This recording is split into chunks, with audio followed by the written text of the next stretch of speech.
Hello, this is Chipicon, and welcome to Otherworldly, the Changing Times, Changing Worlds weekly show. And tonight I'm kind of excited.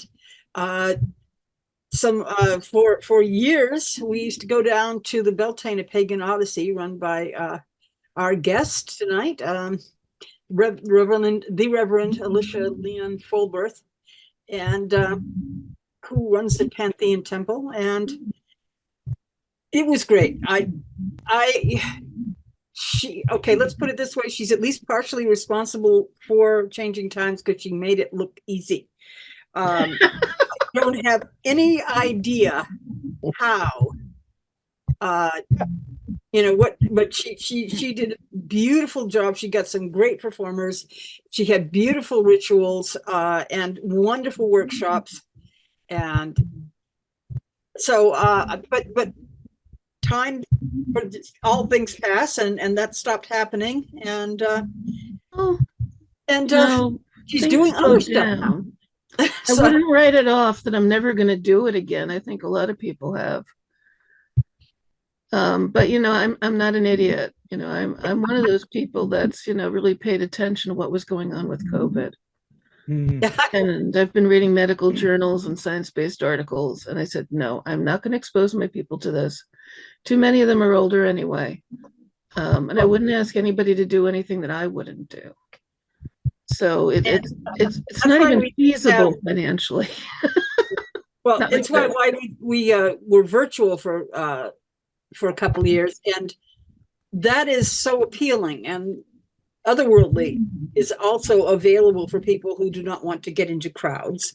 So that's why we came back hybrid. Anyway, what should we say about? Well, so what you're doing now is you're running the Panthean Temple, which is in Connecticut. For those of you who are elsewhere in the world, because the internet, we can never tell where people are from. And so your mileage may vary depending on what your situation is, but that's a what else should we say about you so people will have a little background? Um, Been doing this stuff forever. Well, it seems I've, that way, doesn't it? yeah, like it kind of has been because I was introduced to the craft originally by Zanoni Silverknife, who also used to be in the SCA. That's how I met her. Um, she was in the canton of Ravenhill. Ah, yeah. So there's a lot of overlap. As Ella the Two Knives used to say, that you could go to science fiction conventions, you could go to pagan groups, and you could go to SCA events, and it would all be the same people. Which meant he came up with the theory that there are only 200 real people in the world, and the rest are all extras. But and but it's a joke. But uh, for that, so did you start meeting all of the cool speakers that you got before or after? Oh, well, no, that was after I started the temple. This was all born in the backyard in Bridgeport when I was living there. And we had a Samhain ritual. Now, there was a networking group and it disbanded at the time. And there were a couple of people that I knew through that. And then there was somebody else that I knew from the internet. So there's a little group of us. And we decided that night that we wanted to do something. We didn't want to do another networking group that was just horrifying all of us. And, at the time, the then boyfriend chipped in, he's like, well, Alicia's always wanted to run a church. I didn't exactly tell him that, but that's what he told everybody. And next thing I knew, I was president of the organization, and that's where it all started. But we did everything right away. We had our first public ritual for Yule. We incorporated, like the following, what was it, April or May? we found an attorney, and he was actually in the same place as our where we had our mortgage. And we just happened to run into him in the hallway, and he's like, "Oh yes, I help incorporate nonprofits. I do this pro bono." It was like, he just got dropped into our lap. So, we took care of everything right away. So we were the first Wiccan and Pagan temple in the state of Connecticut. Legit. It's a sign. Beltaine was born out of the fact that all the state parks were closed for that time in May.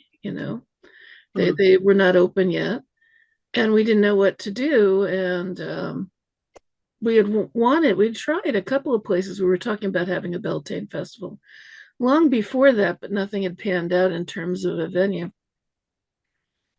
And Ron Ertoli went, and he said, "Well, there's the place where we had that hayride.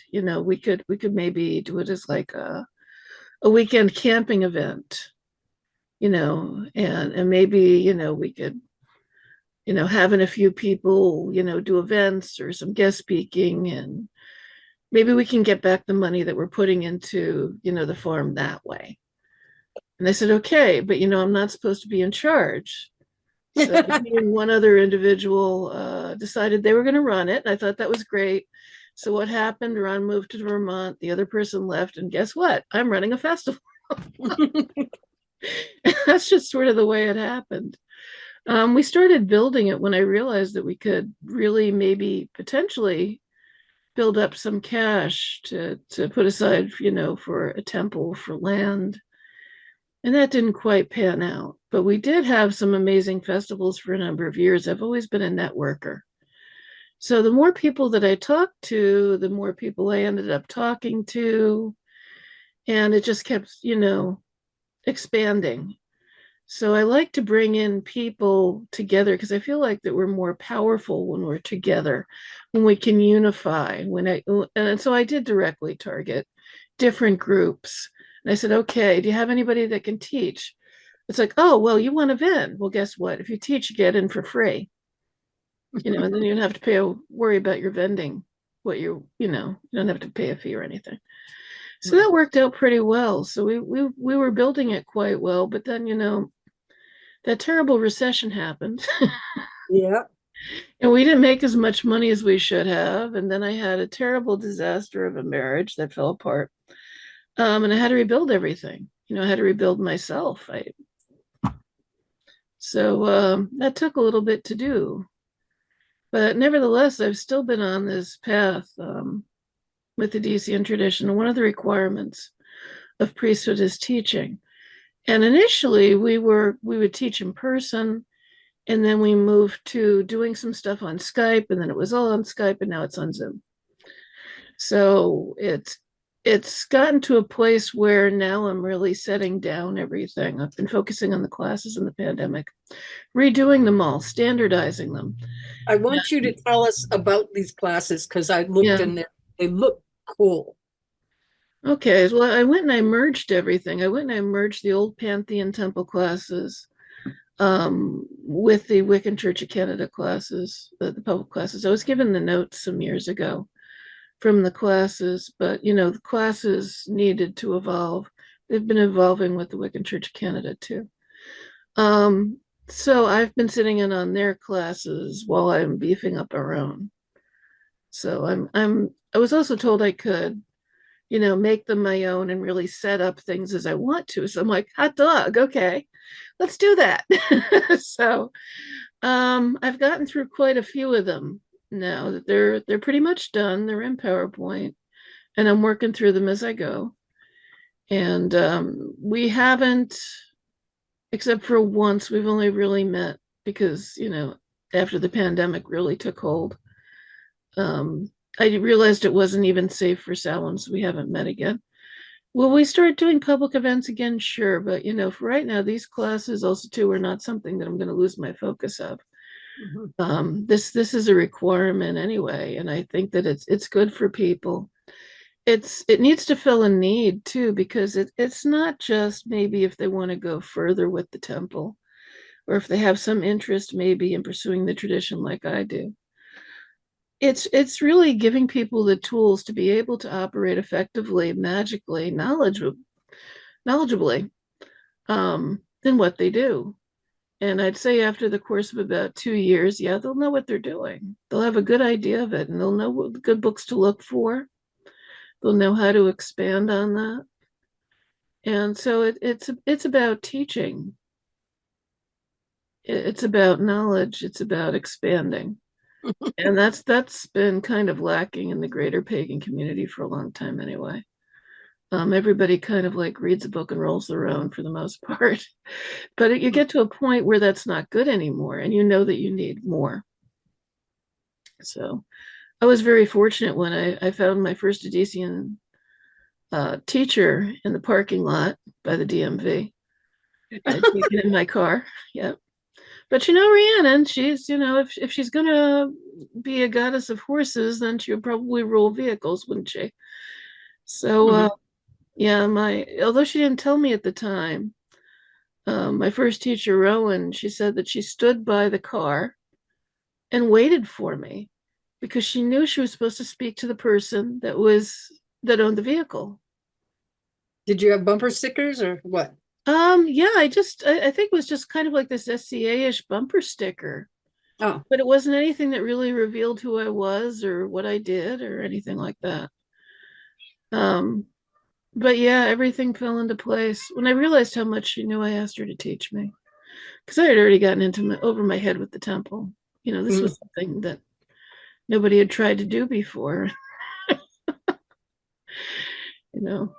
I don't think anybody really remembers that there was no pagan community once. There was just Zanati was the closest thing that came to it, just a little group of us.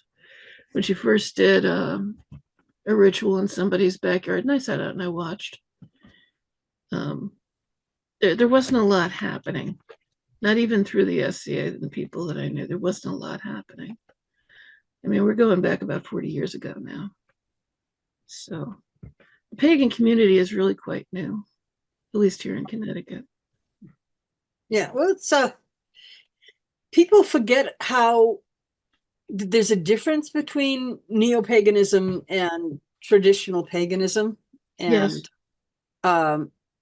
We had last con Oberon Zell talking about his part in the early years of the birth of neo-paganism.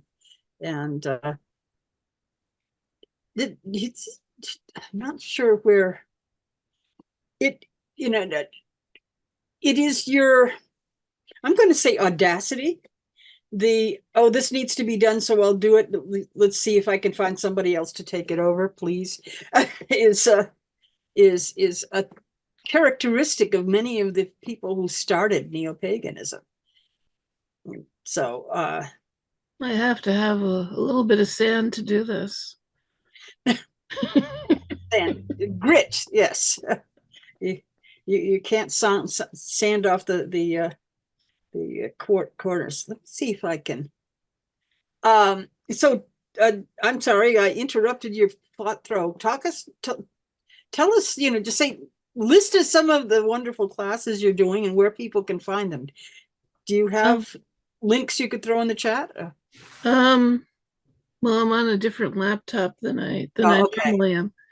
But they're all there on the Panthean Temple website. There's a list of classes. There's no description. Okay. The list of classes. Panthean Temple link, I'll put it up again because you really want to be able to find these things. PantheonTemple.us. Yeah. People always want to spell it Pantheon, but it's not. It's Pantheon. We underwent a name change. We originally Pagan Community Church. Yeah. We wanted to be open to everyone. We wanted community. We wanted to be a legal religious entity, but we changed. And we needed to have our own name that was unique. So that's kind of important when you get incorporated. Well, it's more important when you start realizing that you can't, really trademark or service mark things. either because you didn't have any unique name. I was told we couldn't service more, Pagan Community Church, or even Pagan Community Church of Connecticut. I was told that locality it does not help either. So Panthean Temple is unusual though because we've spelled it in such a way as more in the sense of who we are rather than just a generic word. So it's all gods, all deities. Yeah, well, that was one of the better things about the Wiccan churches, the Wiccan groups of the early 70s were very opening to everybody. Yes. And we got up to the 80s and people started to split off and you began to see the heathens and the Cometics and the Celtic and the various other ones separate and say, well, we want a more pure form of what we're aiming at. And but if it weren't for the Wiccans and their getting out there on the front lines and saying, you must accept us as a real religion, then the pagans would not be where they are today. No.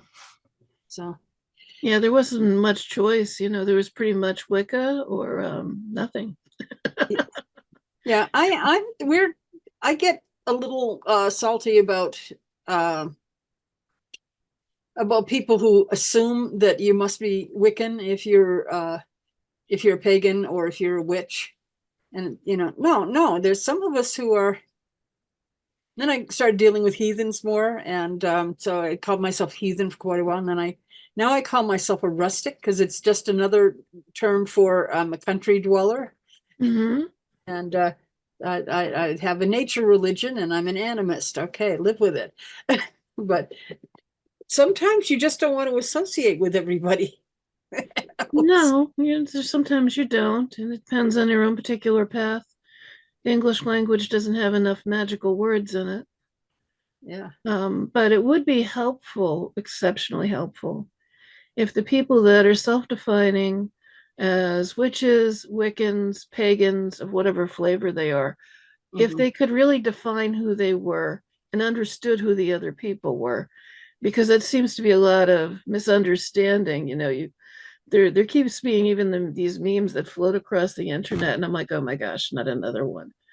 That's trying to tell the newbie witches what things are, and I'm like, no. And there's so much miscommunication. It's scary. Well, if people really took the time to learn, to read, to process, it would be different. But the average person really doesn't. There's too many people that just are watching TikTok or something or YouTube, and they assume that's the be end all. So I found a link. As Oberon was on a show yesterday. I saw that had the 19th century folks who are fine, mostly keeping quiet. Yeah, I remember in the 60s reading about people who were pagan during the 20th century, and they were usually very, very private about it. Griffin has a question, I think, or a comment. Griffin? I have something. I just popped over to the website to take a look around. I was going down through the Articles of Faith page, and I saw a side link to, I guess it was a class or something. But anyway, it caught my attention. I think it's a new term we all ought to memorize. We talk about magical people, like coming out as though you were gay, but we don't come out of the closet.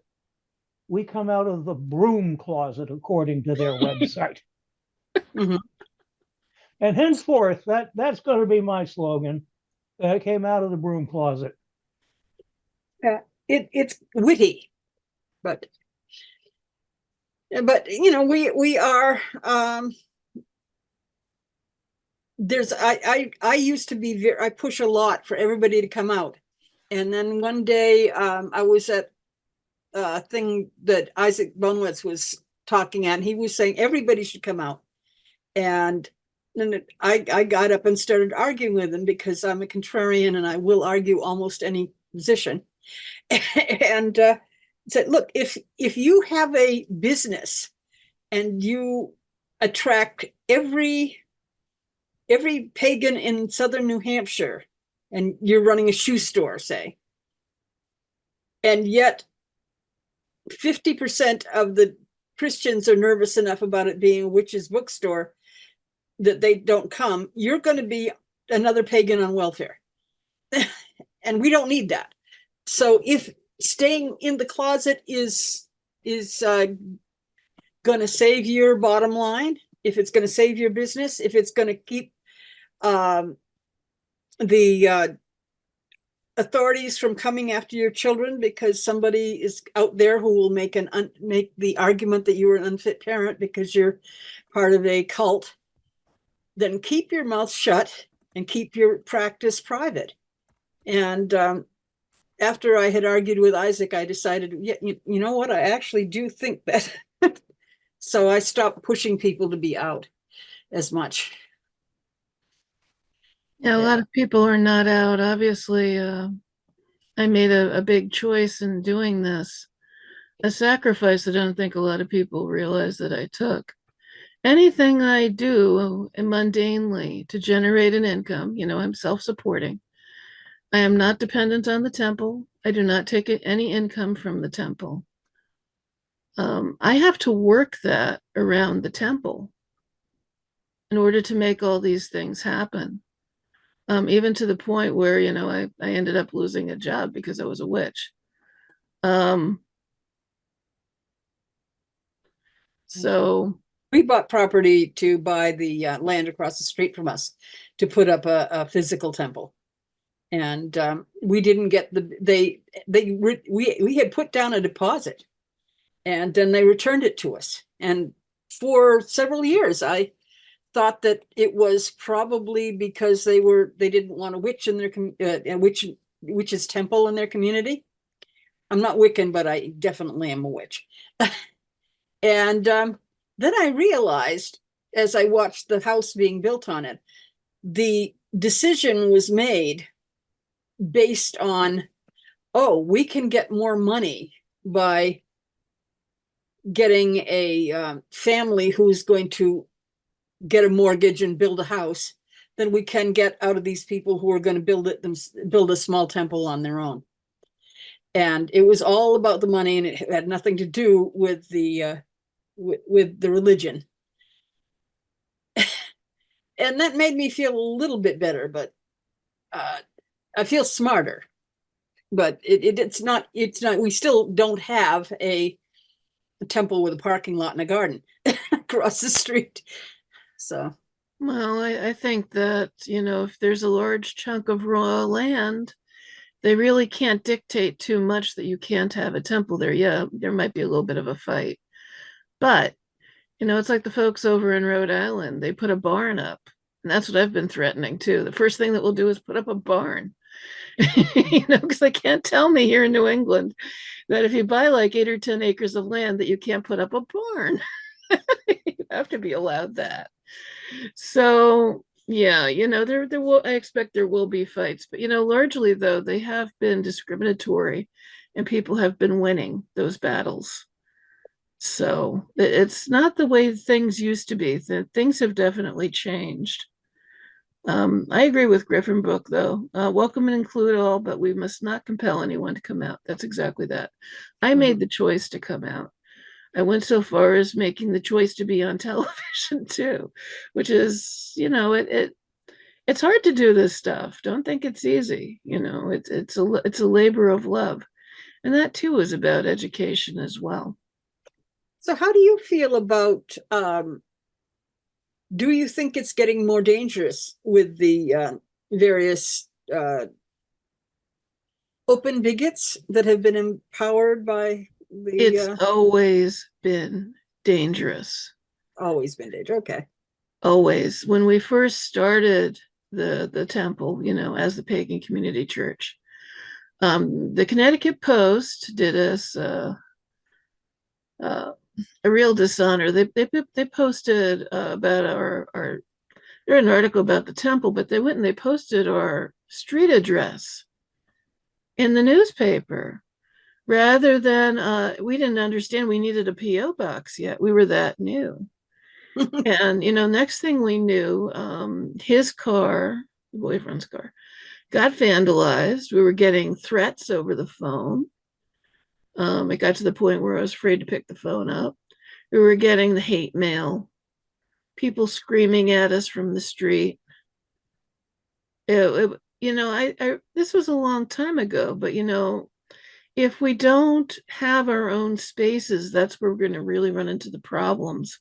Like if we do things in public places, like in New York City, anybody can go to that street witchcraft festival, and anybody from the public. It's not private. Our Beltaine festival was always held on private land. It meant that anybody that didn't belong there could be taken away, but you can't do that on public property. So I'd say it's very dangerous, because now they know that we're here, and if we're in a public space, it gives them an excuse to get in our face. We can't get away from them. We can't we can't just call the cops and say take them away. We have to wait until they do something, until they've really caused an incident to happen. So as we have seen over many years, a lot of people have decided, for whatever reason, they're mentally ill, they'll take out some sort of weapon and they'll hurt a number of people. I don't think we're safe. Was Sandy Hook safe? No. That's here in Connecticut. That's like a half an hour away from me, maybe tops. Maybe about 20 minutes. We can't ever get away from that. So I think we really need to always understand that what we're doing is very brave, but there's always going to be an element of danger to it. We like to think about that, maybe the hanging times, the burning times, if you want to call them that, even though they weren't burning witches here, are still with us. They haven't really gone away. So I feel that education is really the key to start to get people to understand who we really are, and not this Hollywood nonsense. Oh yeah. And yeah, it's cute and all to have some of these movies and things, but I think they've done a lot of damage. Yeah. Do you remember? I remember one of the later Beltaines, Laurie Cabot and her folks were there, and she had started something which was a educational group. Mostly what I remember is that she had on this really thin black robe and then a plaid blanket over it. And I said, somebody give this woman a black wool robe when she's coming out in New England for Beltane. I mean, that might be fine in the summer, but whoa, she looked cold. But I was very impressed with the organization she was starting. She got in her 80s or 90s now. I guess we're where she was 20 years ago.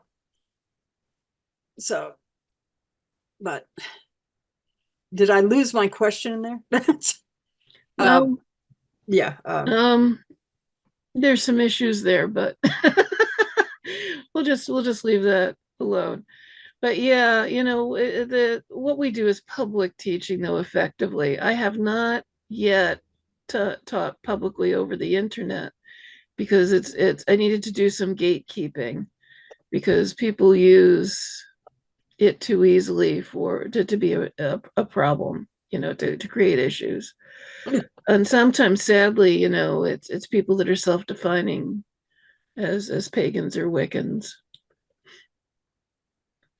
So yeah, that's kind of what makes paganism so appealing to most of us, is being self-defining.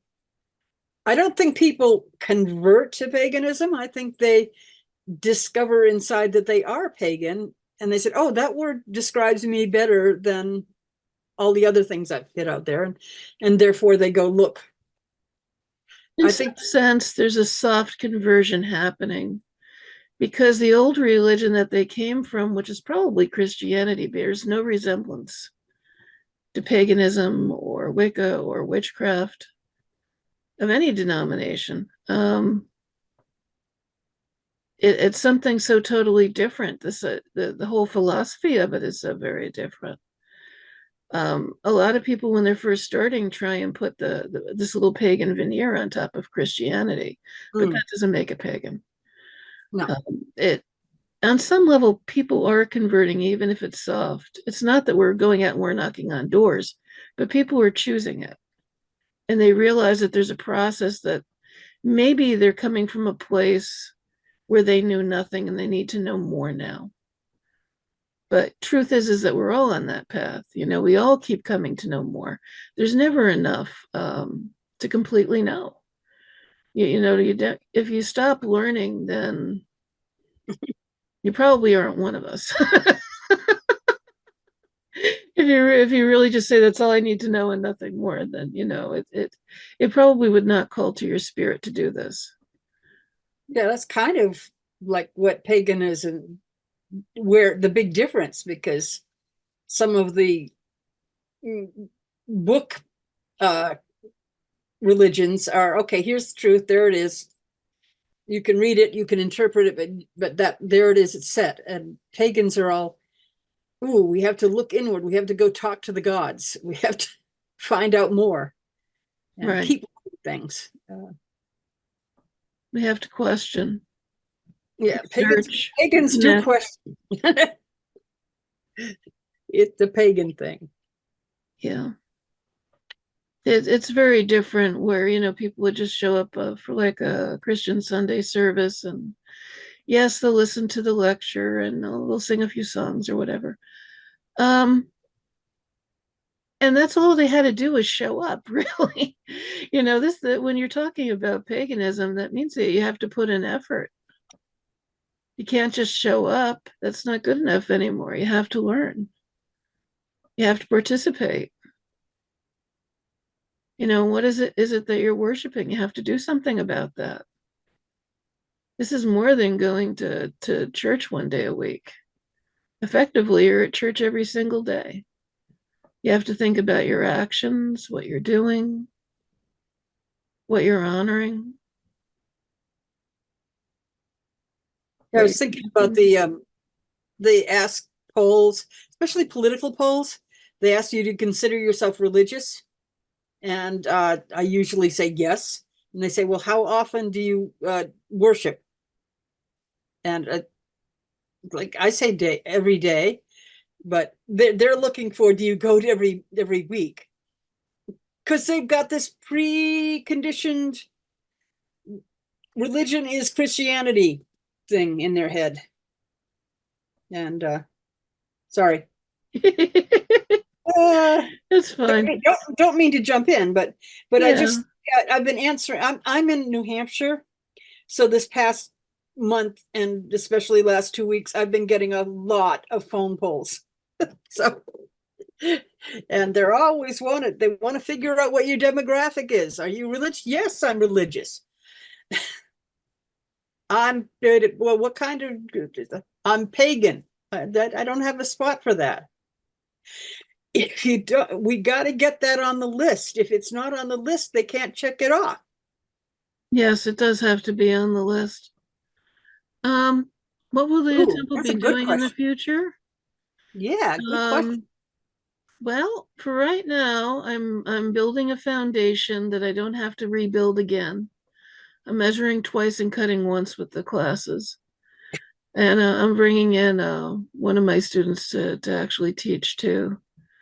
So that is my plan, is to move forward with the temple for that. But you see, the temple has to serve a lot of different goals. The biggest thing is getting the land. That is it. That has to happen. Because I figure I got probably about another good 20 years in me, and that's it. I better make it happen in this next 20 years. So what I end up I'm really looking at now is just getting to that part of it. Temporarily, we can still meet and park. Yes, I'm probably going to end up renting some space somewhere. And there's a couple of places that I have ideas about. Something that wouldn't break the budget, because a lot of these places, when you rent, even if you charge, you just effectively say donations. This is a suggested donation. All our money would be going to another organization, or business. It wouldn't be going back into us. And I want to get away from that as much as possible, because we need to put the money into us and not other people. Yes, we could do a big Beltaine festival again, but if I'm the one who's going to bankroll it legitimately, do I want to do that while we're still having COVID? No. We need to get that more under control first. Make money. I don't think you made shitloads of money at that. We didn't make a lot of money. We made some. We made enough that we were able to keep building the festival. But we have to realize that our last big festival, not one of the smaller ones, the last big one was $12,000. So, we had to have everything brought in too. So that's what I'm also looking at, because it was raw land, we had to bring in everything, the tentage and, the portalets. My God, the portalets cost a lot. Yes. You had to pay for a lot of electronic equipment. You had to pay for the generators, even if they're rental, it ends up costing a lot of money. Having people flown in costs a lot of money. Yep. The very first person that we had flown in was Wendy Rule. Oh God, she was wonderful. I had an argument about that with everybody. They said, well, we don't want to pay for it. I said, fine, I'll pay for it and the temple can reimburse me afterwards if we make enough money. Fair? And they were like, okay. And we did. Having her at a festival, she was worth her weight in gold. So, I'm a big fan of calculated risks. And right now I'm seeing it. I'm like, we could do something small, maybe. Can we do anything big? Absolutely not. Not until it's really safe for us to all gather again, because a lot of groups are smaller right now. And not as many people are gathering, likely because of COVID, because quite a few of us are very cautious about that. We wear masks. We're also all getting older and getting more and more of the chronic illnesses. Well, also too, if we're going to have people in at something like a big festival, if you're going to have in elders, don't those elders deserve to be safe? Yes, they do. Yes, they do. So, all of us deserve to be safe. These are very familiar conversations that we have in the planning committee for changing times. Yeah. So do I see us doing something like, an online festival? No, I don't. To me, a festival and, just like a regular ritual really needs to be done in person. There's no substitute for being able to do these things in person. And I can say that honestly, because, I've gone to, other online rituals and things. And yeah, back in the day, in the early days of like AOL, did they have the little online stuff? Yeah, they did. Did I consider that to be the same as regular ritual? Absolutely not. It's still just a shadow of what things are in real time. And when the gods enter down into your circle and you know that they're there, there's no mistaking that everybody in that room knows that those gods are there. That's when everything shifts and you realize how important it is and how deeply you must have connected in your heart to do that. So, we had a cafe press, but I need to rehook up everything again. We need a new bank. I have not been pushing for anything during the pandemic. I stopped pushing for membership or anything else for that matter. Will we probably do that again? Sure. But there's no point in really trying to even raise money for the temple when there's nothing really happening, because we can't really, well, Pete Pathfinder Davis once called it the pagan community that, trying to get money from them was like milking geese. And it really kind of is.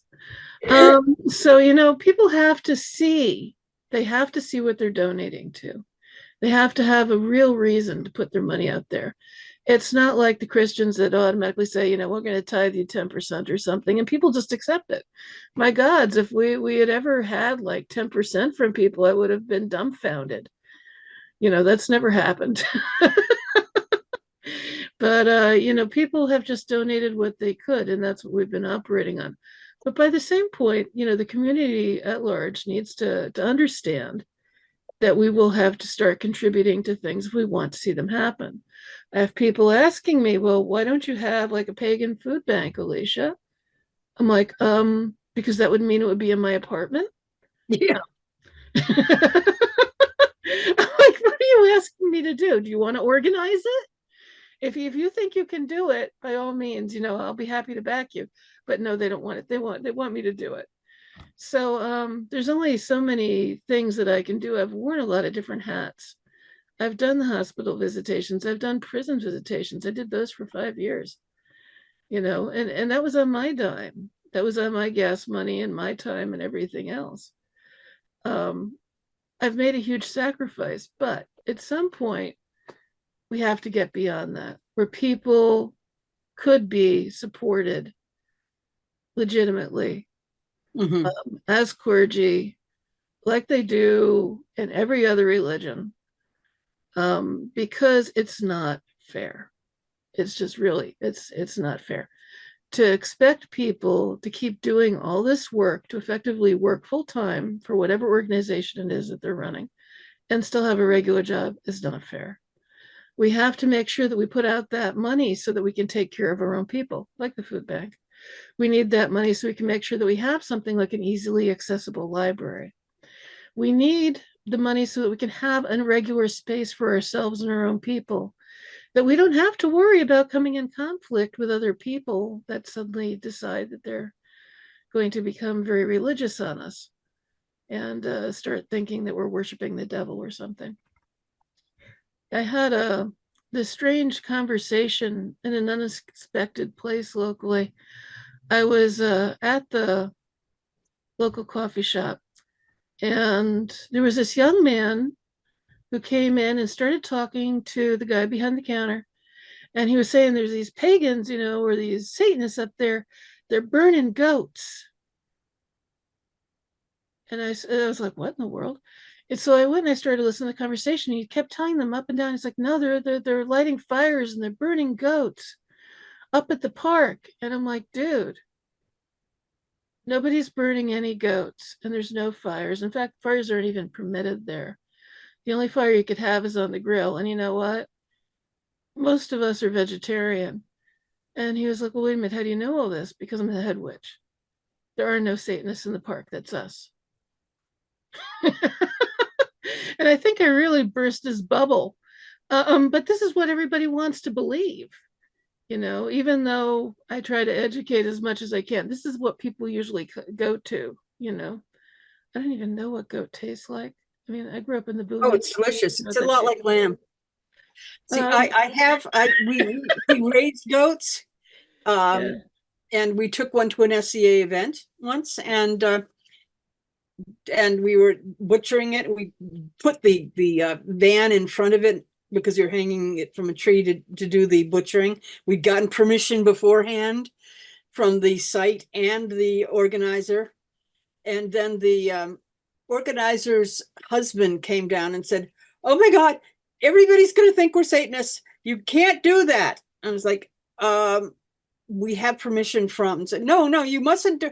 I realized later that we had all these pagan bumper stickers on the van, and if you see an animal being cut up and pagan together, you're going to think, "Oh, it's a sacrifice." That's not a sacrifice; it's a barbecue.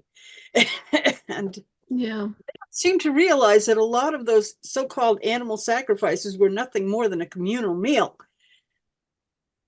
But what does goat taste like? It tastes an awful lot like lamb. well, I haven't eaten meat in 25 years, so. Well, I gave up meat last year, and I'm losing my taste for it. Actually, every so often I'll try a little bit because I did it for health reasons, not for religious reasons. Yeah, but it does underline the fact, though, that we really need to have our own land. The elder groups do. We need to have control over our environment so that we don't end up in a bad Problem position. probably is that you can't reach a group that will tithe or even give you 2% or 5% or whatever.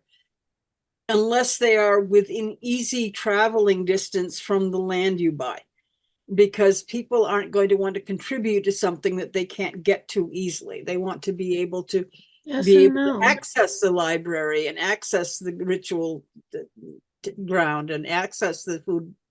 What are we doing right now? We're on the internet. We're on Zoom. This is how I teach. Yeah. You know, so people can get something out of it, even if it's by donation or whatever. But I do look think at the they people. can support it. Look at the, most towns in America, even the little ones, have 5 or 6 churches. And how did they get there? Because people were putting offerings in the plate. And they started doing that in the living room. And then they built their church. And then they got more offerings and they built their bigger church. Well, we don't do guilt either, so we can't make money on that. What? We don't do guilt. You know, but we don't. They built things differently. The Christian churches built their churches totally differently than any way that we'll build them. I mean, we'll be having like bake sales, in the front yard to build our library. And that's all right, because I don't want to try and manipulate people into giving money. But, I want people to understand the fact that if they want things to happen in their communities, they have to start supporting them. And it doesn't matter whether you're 20 minutes away or an hour away. When you've got the internet, when you can do online teaching, and let's just say, maybe we had our temple set up and they were doing ritual. I could do the same thing that the local Catholic Church does, and they broadcast some of their services. We're not living in a little town anymore when we have the internet. I think the internet can be a good tool. It just should not be a substitute for the real thing. But yes, I do believe that these things can happen. Yeah. And I'm going to make sure that they happen over the next. I like the idea of getting doing your services online. I think that's very cool. You'd probably get people from the other side of the country who said, "Hey, none of our local groups is doing this. So I'm going to go watch the Panthean do their ritual." You don't think all my students are local, do you? No. No, I'm just saying that you probably couldn't get them to contribute to a land fund. If it was, you might be able to. I mean, they've been using TV for a while now to generate funds for different things. I think it's really possible to get people to support things, at least to the place where we're self-sufficient, and that's, I think, really the goal. It's not to make a lot of money, because we're not about that. It's just to be self-sufficient. And I think that's an easy goal. Yeah, we are competing in the minds of people with the established churches who have the funds. And it's just strange to me to say, but I think they're capitalist churches. Yes, there's churchianity. But churchianity, another good one. Getting some really good lines in here today.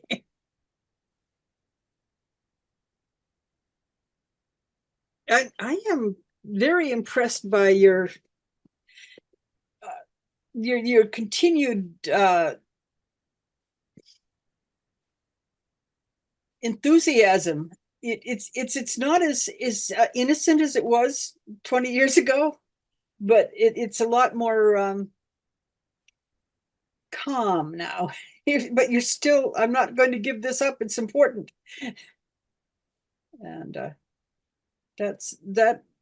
It's been a long time since I've been down there, and I'm not. Why would I drive to Connecticut? But for the classes, I'd always I'll go anywhere for classes. but and you had some great performers too. Who was it? You got? I remember one.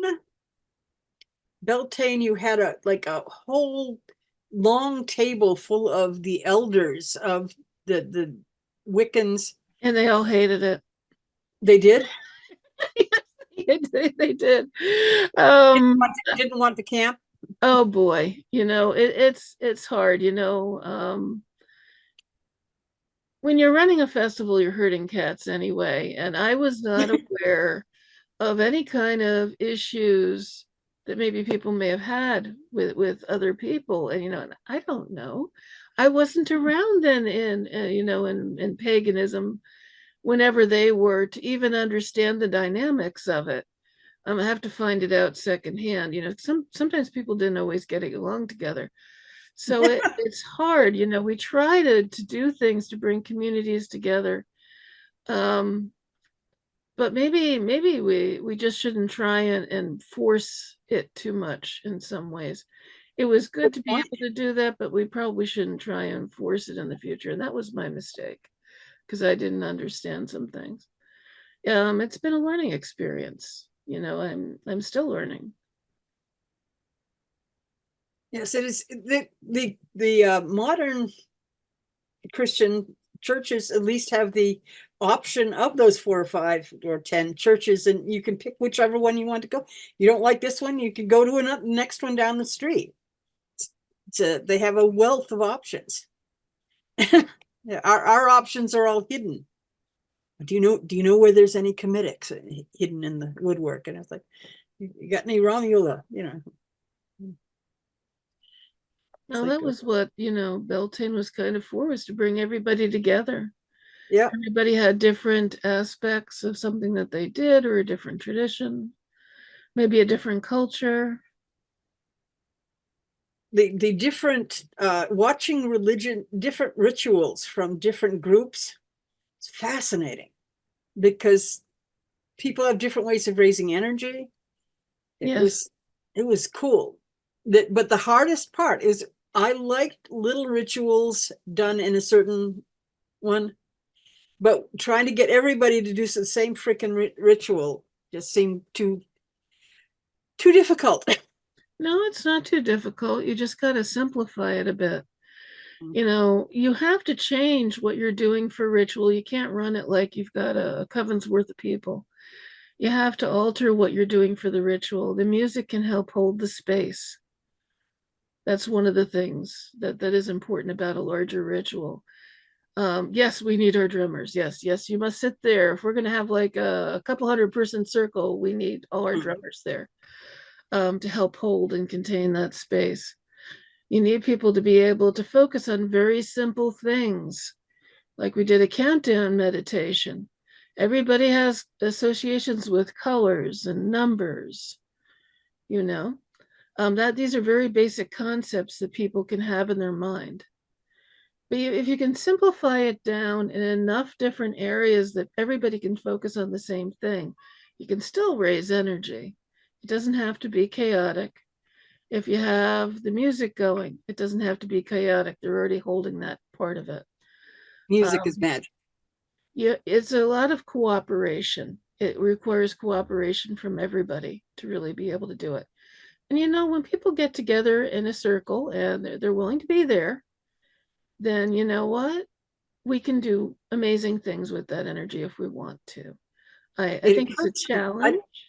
I'm sorry. I was going to ask people to ask questions because I just noticed it was almost 9. All right. Yeah, but it is possible. You can raise energy and still call down the gods with, a couple 100 people, just like you would 10.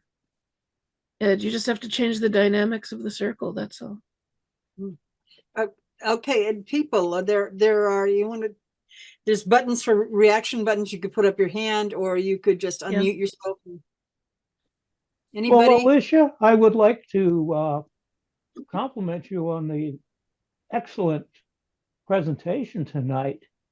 And I do take your point about online ritual, because I suddenly had this vision of watching X number of people raising energy in a circle, bringing the gods down to them, but not to me, because I'm not there. That is something I guess you just can't put over even fiber optics. You can't. And I think that's pretty important.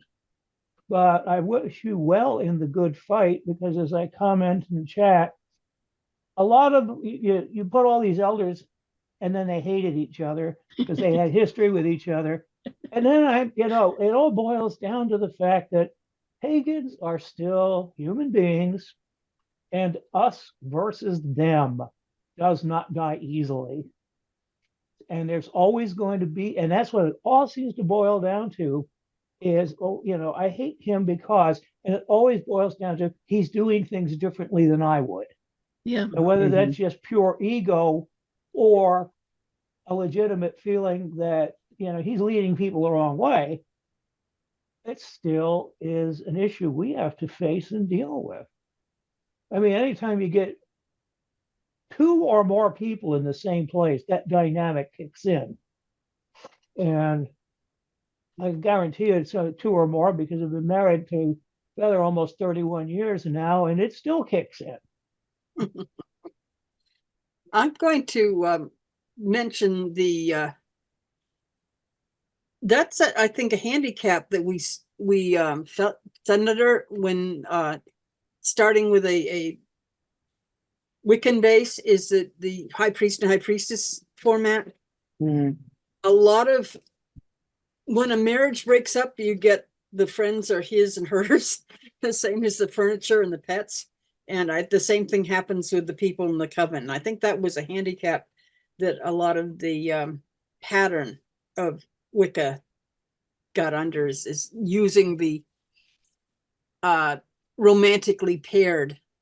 I think the most successful covens, they were working partners rather than necessarily romantic pairs. But that's me. Once again, I think you're dead on there, Chipicon. Yeah. Well, it's kind of been a rarity for me. It's been very rare that I've been involved with somebody and they've been helping me lead ritual at the same time. It's been very rare. So did you have final thoughts? That I think I interrupted you, apologize. But I'm not seeing any more questions.